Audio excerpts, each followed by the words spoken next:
చూడండి, తన జీవితంలో ఇన్ని సమస్యలు వస్తూ ఉంటే ప్రేయర్ చేస్తున్నారంట. డైలీ ప్రార్థన చేస్తున్నారంట. పిల్లలు లేరు ప్రభావ, మాకు పిల్లలు లేరు ప్రభావ అని. 1 year అయిపోయింది, 2 years అయిపోయింది, 30, 40, 50 ముసలు అయిపోయారు. ముసలు అయిన తర్వాత ప్రార్థన చేస్తామండి మనం. ఒక ప్రేయర్కి జవాబు రాలేదండి. కొన్ని రోజులు ఇంత మనం ఏం చేస్తాం? మెల్ల మనసు అనిపిస్తుంది, ఎంత చేసినా కానీ జవాబు రాదు. కానీ కొన్ని రోజుల వరకు చేస్తాను. ఇప్పుడు శరీరం మృతతుల్యం అయిపోయింది, 2 ముసలు అయిపోయారు. ఇప్పుడు ప్రార్థన మనమే అంత బాగుంటేనే ప్రార్థన అంతంత మాత్రం అంతే. ఇంకా మృతతుల్యం అయితే ప్రార్థన కూడా మృతతుల్యమే.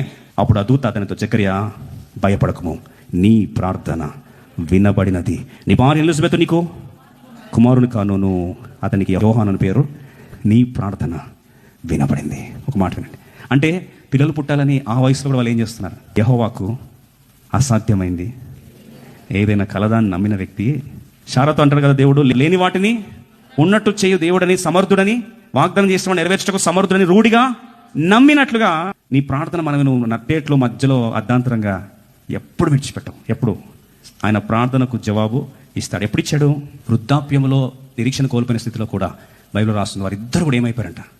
వృద్ధులైపోయి ఉన్నారు. అయినా సరే ఒక హైలైట్ ఏంటంటే వారి ప్రార్థన జీవితం, ఎప్పుడు ప్రార్థన జీవితం నమ్మకత్వం వారు కోల్పోలే. Download ShareChat.